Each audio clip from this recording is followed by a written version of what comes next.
আজকে আমি আমার এই জেলার এবং এই বালুরঘাট শহরের 7 নম্বর ওয়ার্ডের যারা আমাদের ভারতীয় জনতা পার্টির কর্মী সমর্থক নেতৃত্ব আছে তাদের সকলকে নিয়ে মাননীয় প্রধানমন্ত্রীর মন কি বাত শুনলাম। মাননীয় প্রধানমন্ত্রী আজকে বেশ কয়েকটি সমস্যার কথা, যে সমস্যার কথা আমাদের সামনে তুলে ধরেছেন এবং তার সলিউশন কিভাবে হতে পারে। বিশেষত যে এখন অনলাইন যে ফ্রড হয়, গত মন কি বাতে মাননীয় প্রধানমন্ত্রী এই কথাটা তুলেছিলেন যে অনলাইন ফ্রডে আমাদের যারা বয়স্ক মানুষ আছে তাদেরকে ঠকানোর চেষ্টা করা হয়, সেটাকে আটকানোর জন্য আমাদের সকলকে সচেতন হওয়ার কথা বলেছেন। চড়ুই পাখি, সেই চড়ুই পাখি এই আমাদের দেশ থেকে অনেক কমে গেছে, তারা অবলুপ্তির পথে। তাকে নিয়ে যে সমস্ত সংস্থা কাজ করছে তাদের কথা মাননীয় প্রধানমন্ত্রী বলেছেন। তার সাথে সাথে আমাদের যারা বয়স্ক মানুষ আছেন যাদেরকে বছরের এই সময়টা লাইফ সার্টিফিকেট দেওয়ার ব্যবস্থা করতে হয়।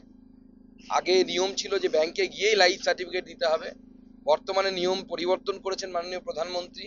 আপনি ডিজিটালি অর্থাৎ মোবাইল ব্যবহার করেও আপনার লাইফ সার্টিফিকেট দিতে পারেন।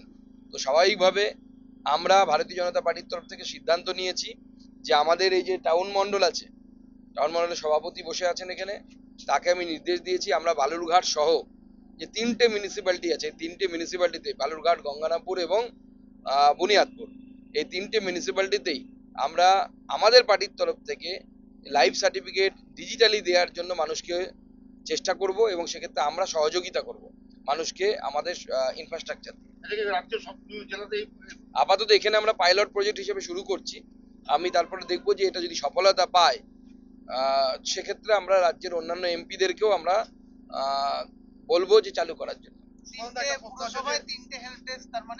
আমরা একটা এখনো প্ল্যানিং পুরোটা করা হয়নি, মাননীয় প্রধানমন্ত্রীর ভাষণ বা মন কি বাত শুনেই আমার আইডিয়াটা মাথায় এলো এবং আমরা এখানে আমার মন্ডল সভাপতির সাথে আলোচনাও করে নিয়েছি। প্রাথমিকভাবে বালুরঘাটে শুরু হবে, বালুরঘাট থেকে গঙ্গারামপুর, গঙ্গারামপুর থেকে বুনিয়াদপুর।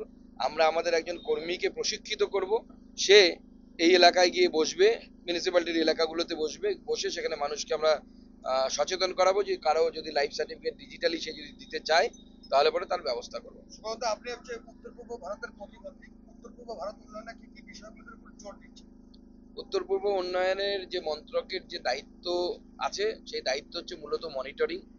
সেই মনিটরিং এর কাজগুলো আমরা করছি। 54খানা ডিপার্টমেন্ট আছে, 54খানা ডিপার্টমেন্ট ভারত সরকার তাদের টোটাল যে বাজেটারি স্যাংশন তার 10% খরচ করতে হয় উত্তর পূর্বের রাজ্যগুলোতে। আগে খুব কম খরচ হতো বা খরচ করতে পারতো না। আমরা মেন টার্গেট নিয়েছি যে এই বাজেটের 10% প্রত্যেকটি ডিপার্টমেন্টের, কৃষি থেকে শুরু করে স্বাস্থ্য থেকে শুরু করে তার 10% যেন উত্তর পূর্ব রাজ্যগুলোতে খরচ হয় তার জন্য ব্যবস্থা করা। এছাড়াও রাস্তা তৈরি থেকে শুরু করে নেসিড এরকম বিভিন্ন প্রকল্প আছে, তার মাধ্যমে বিভিন্ন ধরনের কাজ, রাস্তা তৈরি, কোথাও স্টেডিয়াম তৈরি, এই ধরনের কাজগুলো যে রাজ্য সরকার যে ধরনের প্রকল্প বা প্রস্তাব পাঠায় সেগুলোকে উত্তর পূর্বাঞ্চল যে মন্ত্রণালয় আছে সেই মন্ত্রণালয় থেকে পাশ করে সেই কাজগুলো করা হয়। পুরা করিডোরের বাস্তবায়নের ফলে উত্তর পূর্ব ভারতের একাধিক রাজ্য উপকৃত হবে এবং বর্তমানে এই বাংলাদেশের অস্থির অবস্থার কারণে কতটা প্রভাব পড়তে পারে? দেখুন, এই মুহূর্তে বাংলাদেশের যে অবস্থা সেই অবস্থায় তুরা করিডোর নিয়ে এই মুহূর্তে আলোচনার অবকাশ নেই, কারণ ভারত রাজি হলেও বাংলাদেশে এখন যে বর্তমান পরিস্থিতি সেই পরিস্থিতিতে এই বাংলাদেশের ভেতর দিয়ে এই মুহূর্তে রাস্তা তৈরির প্রস্তাব এখন আলোচনা করা সম্ভব নয়। দ্বিপাক্ষিক আলোচনাও হচ্ছে না। যখন দ্বিপাক্ষিক আলোচনা হবে, বাংলাদেশে একটি নির্বাচিত সরকার আসবে আশা করি, সেই নির্বাচিত সরকার গঠন হওয়ার পর আমরা এই বিষয়ে আবার এগোবো।